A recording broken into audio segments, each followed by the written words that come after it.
ठीक है, नहीं हुआ तो 2-4 साल रोएंगे, किस्मत में नहीं थी शायद, नहीं हुआ। हो करके मर गया तो 8-10 साल रोएंगे, हुआ तो था भैया लेकिन मर गए, क्या करें। लेकिन कहीं हो करके यदि नालायक निकल गया, वो बेटा जीवन भर रुलाएगा भैया। नालायक पुत्र से अच्छा हो कि ना रहे। क्या करोगे ऐसा बेटा लेकर के?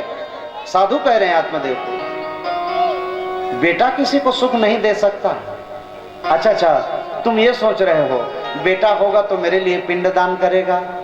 आटे की गोली बना करके पिंडदान करने से कुछ नहीं होता आत्मदेव। शरीर रूपी पिंड को ही जिस दिन गोविंद के चरणों पर समर्पित कर दें, पिंडदान करने की कोई आवश्यकता नहीं है, बस ये जीवन समर्पित हो जाए उस पर। आत्मदेव रोने लगे, मुझे बेटा चाहिए। उनकी किलकारी को सुनने के लिए मेरे कान तरस रहे हैं, मुझे बेटा दीजिए, नहीं तो मैं ऐसे सर पटकूंगा, यहीं पर प्राण निकल जाएगा और मेरे ब्रह्म हत्या का दोष आपको लग जाएगा। साधु ने कहा ये तो जिद कर रहा है। साधु ने समझाया, बेटा सुनो, एक जन्म क्या 3 जन्म तक तेरे जीवन में पुत्र का सुख नहीं है। आत्मदेव ने कहा मैं कुछ नहीं सुनना चाहता, आप त्रिकालदर्शी हैं, मुझे दीजिए बेटा। संत को करुणा आ गई होगी, एक फल लिया, योग बल के प्रभाव से कहते हैं ले ये फल ले जा और अपनी पत्नी को खिला, तेरे घर में बेटा होगा जा। लेकिन सुनो सुंदर, थोड़ा व्रत का ध्यान रखें, अच्छा पुत्र होगा तेरे घर में। ये चीज समझिएगा, हमारी माताएं यदि अच्छे स्वभाव की हैं, अच्छा गुण है, तो बेटा भी गुणवान होगा। और आपने गर्भावस्था के समय में यदि गड़बड़ कर दिया तो आपका बेटा दुष्ट होकर के जन्मेगा, याद रखिएगा। ये सूत्र है भागवत का। अगर हमारे बेटा बेटी में कोई दुर्गुण है भैया तो क्षमा करिएगा, उसकी कहीं ना कहीं गलती माता पिता की है, जिसे हम लोगों ने कभी ध्यान नहीं दिया। यदि हमारे पुत्र हमारा कहना नहीं मान रहे हैं, यदि धर्म कार्य में नहीं लगे हैं, तो कहीं ना कहीं हमारी गलती है, कहीं ना कहीं। अभी मैं एक कथा पर गया था, संस्कार आने में 3 पीढ़ी बीत जाती है तब कहीं संस्कार आते हैं। और आज के बच्चों को भैया संस्कार की बहुत आवश्यकता है। आज का जमाना इतना खराब है, यदि जरा सा गलत रास्ता पर चला गया हमारा बच्चा तो जीवन भर हमें पछताना पड़ेगा। इसलिए ये बात में दर्द होती है कभी कभी जब सुनते हैं तो, क्योंकि देखिए हमारा तो रोज नए आदमी से मुलाकात है, रोज कथा है, तो रोज सबकी व्यथा देख रहे हैं। महाराज मेरा बेटा ऐसा कर दिया, महाराज मेरे बेटे बात नहीं मानते। ये संस्कार है जीवन की, और ये कथा ही सुधार सकती है। एक बात मैं आपसे कहूंगा, किसी विद्यालय में आप भेजिए बच्चों को, समकोण और सतकोण पढ़ा सकता है वहां का टीचर, लेकिन दृष्टिकोण नहीं पढ़ा सकता। दृष्टिकोण तो सिर्फ यहां पढ़ाया जाता है कि क्या दृष्टिकोण होना चाहिए मनुष्य की, तब कहीं आपके बच्चे में संस्कार आएंगे भैया। इसलिए उन्हें समझना पड़ेगा। आज जाकर के फल तो दिया लेकिन देवी ने खाया नहीं। क्यों? तर्क को तर्क कर रही है लेकर के, खा दूंगी तो मेरा उदर बड़ा हो जाएगा, मेरा भोजन कम हो जाएगा, मैं दुबली हो जाऊंगी। अब पेट बढ़ेगा तो थोड़ी खाएंगी भाभी। एक दिन बैठे बैठे विचार करें अपनी सहेली के साथ में, सुन मैं कहीं गर्भवती हो गई और घर में आग लग गया तो सब भाग जाएंगे, मैं तो मर जाऊंगी। बताओ ये सब सोचने की क्या जरूरत थी? सहेली ने बहुत समझाया पर नहीं मानी, तो उसकी छोटी बहन ने आकर के समझाया, देखो फल खा लो, बेटा होना अच्छी बात है, माता का ममतत्व तो बढ़ता है इससे देवी। तो धुंधली देवी ने कहा, सुन बहना, मेरे घर का इतना सारा काम कौन करेगा, मैं तो अकेली हूं, मेरा पेट बड़ा हो जाएगा, घर का भोजन बनाना ये सब कार्य।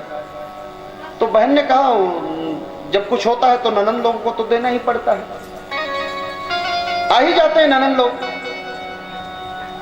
तो धुंधली देवी ने कहा, तुम मेरी ननंद को नहीं जानती है, बड़ी चोटी है मेरी ननंद, आएगी सेवा करने के बहाने, सारा माल मता लपेट करके चली जाएगी, मेरी ननंद बड़ी चोटी है।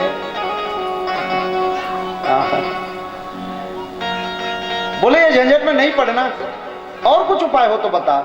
बहना ने कहा, तो एक उपाय है, सुन, मैं अभी गर्भवती हूं, मेरे घर में 9 बेटे ऐसे मर रहे हैं, इस बार जो बेटा होगा मैं तुझे प्रदान कर दूंगी, लेकिन ये फल बोले तेरे घर में गौ माता भी तो बांझ है, यदि फल खाने से बेटा होगा तो हो जाएगा, उसको खिला दे। धुंधली देवी ने वो फल जा करके गौ माता को खिला दिया और गर्भवती होने का नाटक करने लगी। आत्मदेव बड़ा प्रसन्न हो गया। 9 महीना बीता, बहन ने जन्म दिया पुत्र को, ला करके धुंधली देवी ढिढेरा पुट रही, मैंने बच्चे को जन्म दिया है। आत्मदेव बड़े प्रसन्न हो गए, मेरे घर में बेटा हुआ। आहा, जिस गौ माता को फल खिलाई थी ना, आज उस गौ माता के गर्भ से मनुष्याकार पुत्र का जन्म हुआ। शरीर पूरा मनुष्य का था, कान केवल गौ के समान लंबे लंबे थे, इसलिए उस बच्चे का नाम पड़ गया गोकर्ण। आत्मदेव ने सोचा मेरा नाम आत्मदेव है, मेरे बेटे का नाम परमात्मा देव रखूंगा। धुंधली देवी कहती है सुनिए जी, लालन पालन मैं करूं, जन्म मैं दूं, बच्चे को बड़ा मैं करूं, नाम रखोगे अपने नाम से, बड़े होशियार बन रहे। आत्मदेव ने कहा तू क्या चाहती है मैडम, तू ही बता दे। मैडम ने कहा सुनो जी, मेरा नाम धुंधली देवी है, मेरे बेटे का नाम धुंधकारी होगा। और भागवत में लिखा गोकर्णो पंडितो ज्ञानी धुंधकारी महाखला। ख्याति दोनों को ही प्राप्त हुई महाराज, एक कुख्यात निकला तो एक विख्यात निकला। एक बहुत बड़ा विद्वान, एक बहुत बड़ा डाकू बना। और ये धुंधकारी करता क्या है, बड़ा दुष्ट है, पापी है। जाकर के चिड़ियों की घोंसलों को आग लगा देता है, तीर कमान लेकर के चिड़ियों को मारता है, अपने से छोटे बच्चों को ले जाकर के कुएं में ढकेल देता। आपके बच्चे लोग भी यदि तीर कमान लेकर के निकल रहे हैं ना तो सुधारिए उनको, गलत रास्ते पर जा रहे हैं। हाँ, छोटे थे, पिताजी ने ध्यान नहीं दिया, लेकिन जब ये बड़ा हुआ ना तो घर के किसी किनारे पर मांस का टुकड़ा, कहीं पर शराब की बोतलें, पिताजी को दिखाई दिया। भैया पिताजी रोने लगे। इस बेटे को पाने के लिए मैंने कौन से मंदिर का माथा नहीं टेका, लेकिन मेरा बेटा मांस खाता, मदिरा। आत्मदेव बैठे बैठे रो रहे थे। जिसका बेटा ये सब कर्म करते हैं ना, उसके पिता को पूछिए भैया उसका हालत कि कितना कष्ट होता है। आत्मदेव आज रोने लगे। गोकर्ण जी महाराज आए, कहा पिताजी क्या बात है, क्यों रो रहे हो। आत्मदेव ने कहा बेटा क्या बताऊं, इस पुत्र को पाने के लिए मैंने कौन से मंदिर का माथा नहीं टेका था, लेकिन आज ऐसा दुष्ट पुत्र मेरे घर में आया है। स्वर्ग जैसा मंदिर था मेरा घर, दुष्ट ने नरक बना दिया, मांस खाता, शराब पीता है। कहां जाऊं, क्या करूं, समझ में नहीं आता। गोकर्ण ने कहा सुनिए, आप जो रो रहे हैं मेरा बेटा बेटा कर करे, ये दुख का कारण आपका बेटा नहीं, स्वयं आप हैं। बोले मैं? हाँ। ये शरीर ही अपना नहीं होता पिताजी, इसके नाते कैसे अपने हो सकते हैं, आपने माना क्यों उसे अपना। एकदम गंभीरता से अध्यात्म में जाएंगे तो आपको समझ में आएगी भैया, ये शरीर अपना नहीं है भैया। मौत जिस वक्त आवाज देगी, घर से बाहर निकलना पड़ेगा।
फूलों में रखने से पहले, पाँव फूलों में रखने से पहले, पाँव फूलों में रखने से पहले, पाँव फूलों में रखने पड़ेगा, इसको हाथों में चलना पड़ेगा।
बदलना पड़ेगा, पड़ेगा एक दिन बदलना पड़ेगा, पड़ेगा एक दिन बदलना पड़ेगा, पड़ेगा एक दिन बदलना पड़ेगा।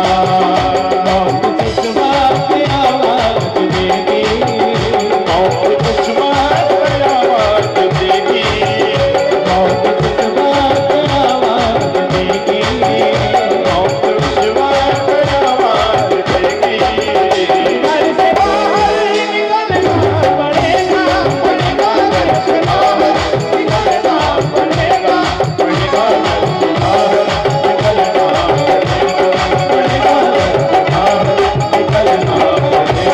पड़ेगा घर से बाहर निकलना पड़ेगा, पड़ेगा घर से बाहर निकलना पड़ेगा, पड़ेगा घर से बाहर।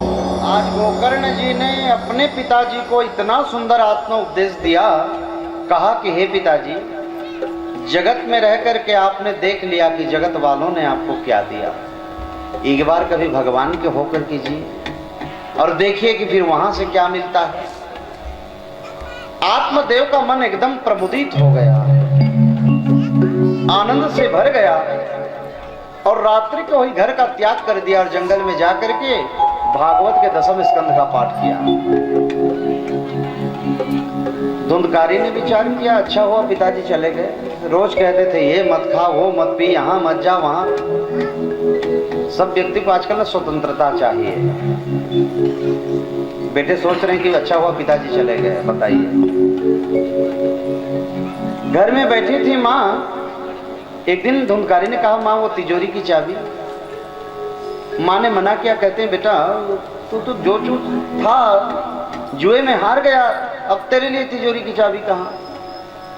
तो माँ के केस पकड़कर को जमीन पर घसीटने लगा, लात उसको मार दिया। माँ को बहुत मारा है।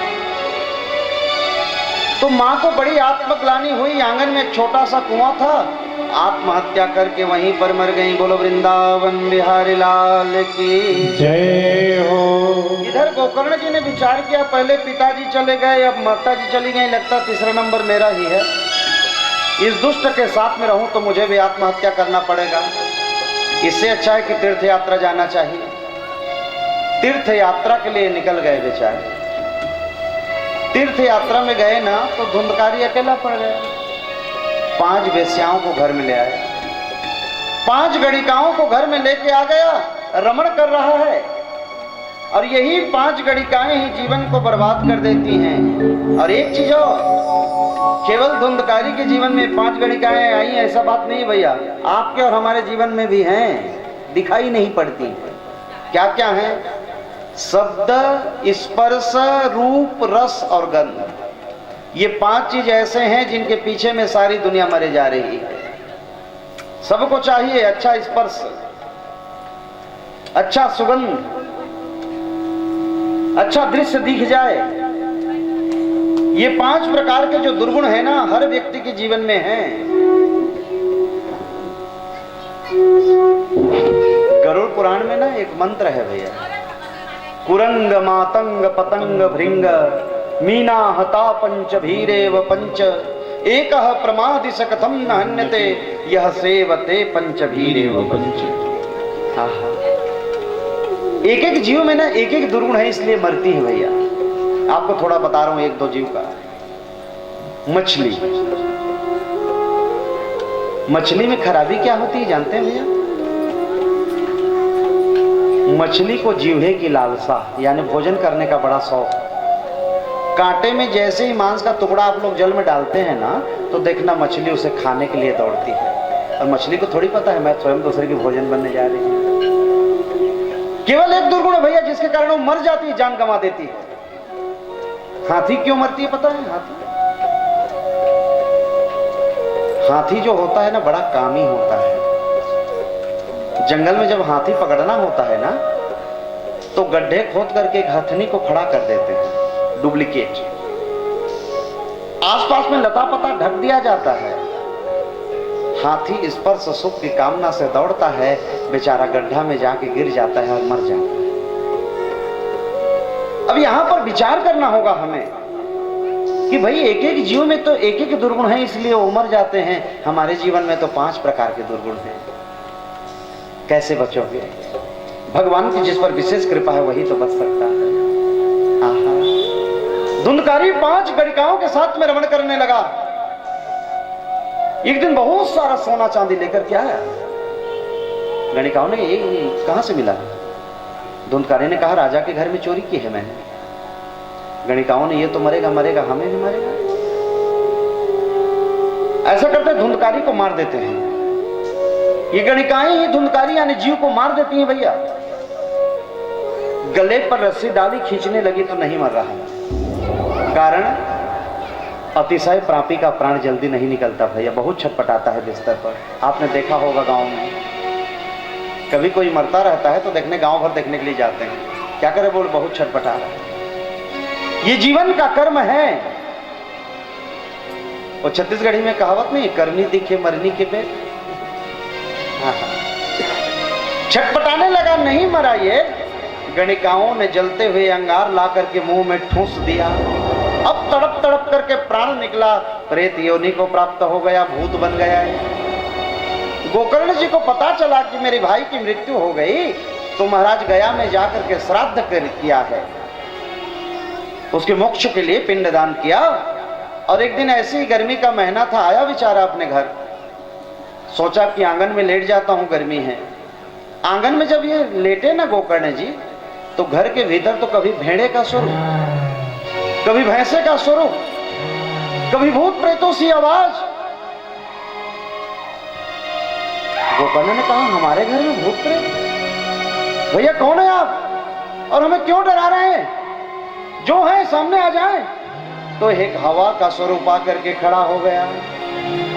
पानी स्फुटित नहीं हो रही थी भैया, तो गोकर्ण जी ने जल का सिंचन किया, तो उस प्रेत की वाणी स्फुटित हुई और कहा, हे भैया, अहम भ्राता त्वदीयोऽस्मि धुंधकारी नामतः स्वकीनैव दोषेण ब्रह्मत्वं नासि। करके गोकर्ण के चरणों में प्रार्थना करने लगा, धन्य है भैया, आपने मेरी मुक्ति का उपाय निकाल दिया। और धन्य है आपकी इस भागवत कथा को जो प्रेत पीड़ा विनाशिनी है। धन्य धन्य भागवती वार्ता प्रेत पीड़ा विनाशिनी। आज इसी भागवत के माध्यम से मुझे मुक्ति मिली है भैया। मैं अपने लोक की ओर जा रहा हूं। आकाश मार्ग से एक विमान आया। गोकर्ण ने कहा आप बोले विष्णु लोक से आए हैं। धुंधकारी की मुक्ति हो गई है जो अभी स्वर्ग में जाएगा। गोकर्ण ने कहा भैया क्षमा करें, कथा तो ये सब लोग सुन रहे हैं, लेकिन केवल धुंधकारी की मुक्ति आपने कैसे कर दी? पार्षदों ने कहा महाराज इसमें आपकी कोई गलती नहीं है। कथा श्रवण के भेद में ना कभी कभी फल में भेद हो जाता है। कथा श्रवण के भेद में फल में भेद हो गया। यहाँ पर क्योंकि जितनी एकाग्रता से कथा धुंधकारी ने सुनी और किसी लोगों ने नहीं सुना। क्यों कह रहे हैं जानते हैं? आप लोग जितने भी बैठे हैं यहाँ, आपका शरीर बैठा है, मन बैठा है कि नहीं, कोई गारंटी नहीं। शरीर से तो सब बैठे हैं, लेकिन मन बैठा है कि नहीं बैठा ये तो मैं भी नहीं बता सकता, ये तो आप जानेंगे। क्योंकि कथा देखिए, श्रोता भी जब आते हैं ना कथा पंडाल में, तो 3 प्रकार के होते हैं भैया, श्रोता, सोता और सरवता। उत्तम कोटि पर आते हैं श्रोता। ये कैसे आते हैं? अब उनको पता चल गया कि महाराज जी ने ये समय दिया है, तो आकर के पहले बैठ जाते हैं बेचारे। आज मैं आया था तो कुछ लोग बैठ गए थे, अच्छा लगा मुझे। कई जगह में देखते हैं हम आ जाते हैं, उसके आधा घंटा बाद आते हैं। वो लाड साहब है ना, अब उनकी इंतजार हम करें उनको कथा सुनाने के लिए। जमाना है भैया, क्या करेंगे। तो उत्तम कोटि पर आते हैं श्रोता, जो व्यास महाराज के आने से पहले आसन पर बैठेंगे, और जब मैं यहां से उठ के जान लूंगा तो प्रसाद लेकर के हो जाएगा। ये उत्तम कोटि के श्रोता। दूसरे नंबर पर आ जाते हैं भैया सरवता। देखा है आप लोग, सुपारी जो काटती है उसे सरवता कहते हैं, कच्ची कच्ची कच्ची। ये जब आते हैं ना, सब तरफ पहले देखेंगे पंडाल को। हाँ साहू भैया बढ़िया बनाए हैं पंडाल, बढ़िया लगाए हैं पंडाल को, लेकिन थोड़ा सा स्टेज को ऐसा नहीं कर देना चाहिए था। अब देखो गलती निकालना चालू, ये खंभा यहाँ लगनी थी, ये हो जाता, महाराज जी ऐसे रहते। ये जब आ जाते हैं किसी को डिस्टर्ब नहीं करते। देखो बल्ली कहाँ पर लगी है, तो 3 घंटे की समाधि। कथा की एक खासियत रही भैया, आप लोग घर में 2-2 गोली नींद की खा लो, बेड पर जितनी नहीं आएगी ना, कथा पंडाल में आ जाती है। आज शुरू दिन से ही कई लोग पता नहीं कहां से आ जाती है। अभी आपके आसपास में मैं कथा कर रहा था, 11 के आसपास कुछ दिन पहले। कथा करके जब मैं उतरा ना, तो एक मैया खड़ी हो गई, कहती महाराज रुकिए। हमने कहा क्या बात है माँ? कहती है आपकी कथा मुझे इतनी अच्छी लगी ना, मैं भी खुश हो गया, बढ़िया कथा बोला हूँ। क्या अच्छा लगा माँ? तो कहती है घर में 2-2 गोली खाती थी, नींद की नहीं आती थी, लेकिन आपकी कथा में तो 3 घंटा तो कैसे। हमने कहा चलो किसी भी चीज में पास तो किया तूने मुझे माँ, कथा में पता नहीं कहां से आ जाती है। हाँ हाँ, ये तीसरे नंबर वाले बहुत अच्छे हैं, बढ़िया लगता है मुझे, किसी को डिस्टर्ब नहीं करते बेचारे। तो एक चीज याद रखिएगा, भगवान न तो सोता को मिलते हैं, न सरवता को मिलते हैं। भगवान उत्तम कोटि के श्रोता को मिलते हैं, और मैं चाहता हूं आप लोग उत्तम कोटि के श्रोता बन जाइए। श्रोताओं के कुछ लक्षण यहां पर बताए, कुछ नियम यहां पर बताए। जिनको भागवत से कुछ पानी है या लेनी है, वो नियम से कथा सुने भैया। हो सके तो जमीन पर शयन करें, ब्रह्मचर्य का पालन करें, लहसुन प्याज का परित्याग करें, और आपकी कही गई बातों से किसी को ठेस ना पहुंचे, इसका भी प्रयास करें। कड़ा शब्द ना कहें भैया किसी से। कई लोग प्रश्न करते हैं, आप ही कल शायद फोन कर रहे थे, उपवास रहना पड़ेगा क्या? ऐसे ही नियम आज सुनाए। नारद जी बड़े सुन रहे हैं, भक्ति देवी प्रकट हो गई गंगा नदी के तट पर। नारद जी ने कहा माँ आप? देवी जी ने कहा मैं तो आ गई थी कब से। ये बात अलग है कि मैं दिख नहीं रही थी। नारद जी पूछने आई हूं आपसे कि मैं कहां बैठ जाऊं। नारद जी ने कहा जितने लोग कथा सुनने के लिए आए ना, सबके हृदय में बैठ जाएंगे।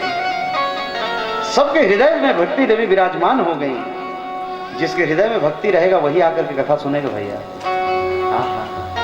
भक्ति देवी बैठी, और जैसे ही भक्ति देवी बैठी ना, भगवान कृष्ण प्रकट हो गए।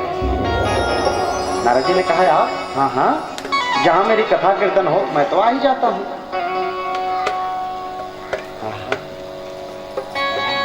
भगवान ने कहा नारद मेरे लिए। नारद ने कहा हे प्रभु अब आ गए हैं आप तो इतनी कृपा करिए कि जितने लोग कथा सुनने के लिए आए ना, जो प्यार से कथा सुने, उनकी हर एक मनोकामना को आप पूर्ण करेंगे। बोलो वृंदावन बिहारी लाल की जय हो। भगवान ने कहा तथास्तु। जितने लोग कथा सुनेंगे सबकी मनोकामना को भगवान पूर्ण करेंगे। आहा, बड़ी सुंदर वहां आज गंगा नदी के तट पर स्वर लहरी गूंज रही है। भागवत की जब अंतिम क्षण आई तो, और बड़ी सुंदर भजन आज नारद जी वहां पर सुना रहे हैं। आइए, आज की कथा को तो यहीं पर विराम दूंगा मैं। महात्मा की कथा थी आपसे कि कल की कथा समय से होगी, आज तो क्षमा चाहूंगा, थोड़ा विलंब हुआ मेरे से, क्योंकि कथा की व्यस्तता कुछ रही और शुरू दिन है, तो शायद 3 बजे बोले हैं आप। 3 बजे ना भाई, क्योंकि 2 बजे बहुत धूप है भाई, है ना। 3 बजे आ जाएंगे, कुछ क्षणों में हम आ जाएंगे, जैसे हनुमान चालीसा हो। आप सभी से निवेदन, और 3 बजे से जब आकर के बैठेंगे, राधे कृपा तक चलेगी, जहाँ तक भगवान चाहें वहाँ तक कथा चलेगी। आइए, एक भजन हम आपको श्रवण कराते हैं, उसके बाद मंगल आरती पर चलेंगे। बोलिए भागवत महापुराण की जय हो। श्री राधे राधे राधे राधे गाते रहना, जल्दी जल्दी वृंदावन आते रहना।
श्री राधे जय जय श्री राधे आरती पापियों को पाप से है तारती। श्री भागवत भगवान को है आरती पापियों को पाप से है तारती। श्री भागवत भगवान की है आरती पापियों को पाप से है तारती। श्री भागवत भगवान की है आरती पापियों को पाप से है तारती। ये अमर ग्रंथ ये मुक्ति पंथ ये पंचम में निराला नव ज्योति जगाने वाला।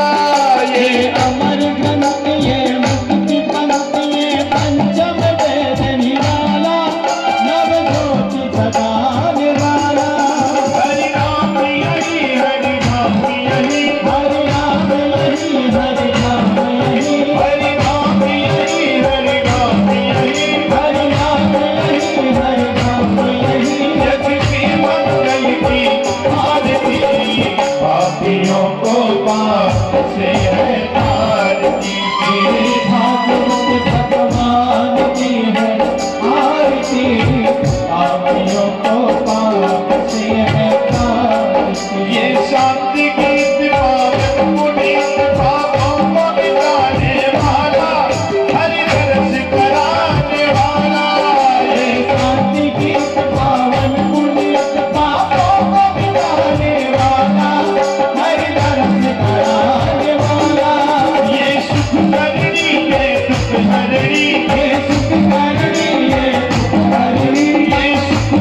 नंदन श्याम तेरी आरती गावे।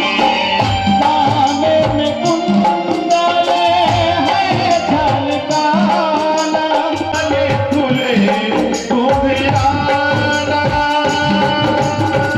परमानंद पीता परवान, सामवरण गोपाना।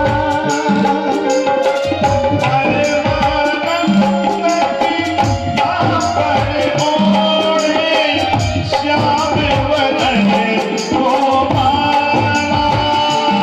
हो फूल चढ़ाए, दीप जलाए, फूल चढ़ाए, दीप जलाए, ओ फूल चढ़ाए, दीप जलाए, फूल चढ़ाए, दीप जलाए।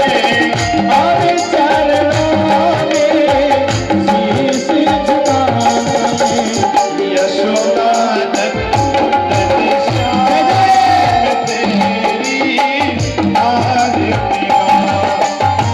देवकी नंदन श्याम तेरी आरती गावे।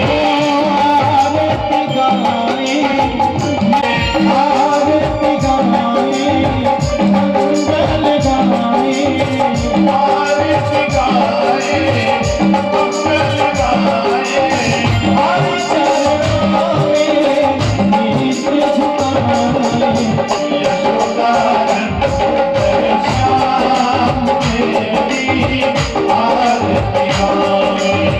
देवकी नंदन श्याम तेरी आरती गावे। गिरधारी श्याम तेरी आरती गावे। बनवारी श्याम तेरी हरे कृष्णा कृष्णा कृष्णा, हरे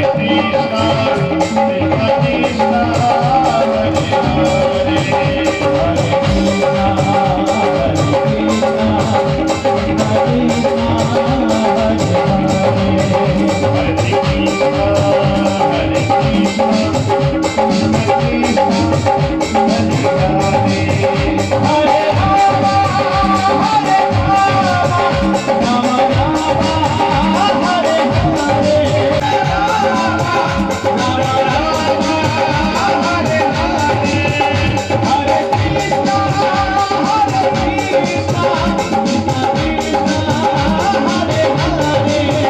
हरे कृष्णा कृष्णा कृष्णा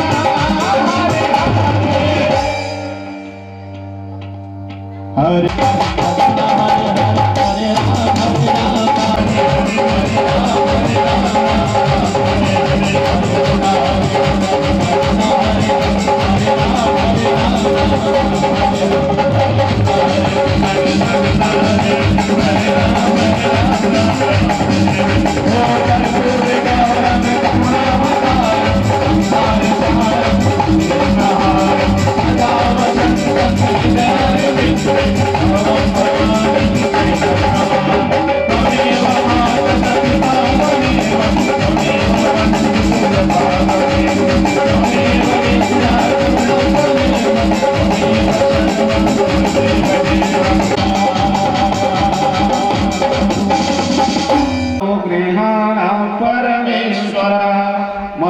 श्री राधिका महारानी की जय, बंसी वारी की जय हो, श्री व्यास नारायण भगवान की जय हो, श्री सुखदेव जी महाराज की जय हो, महामाया महिम की जय हो, अधर्म का नाश हो,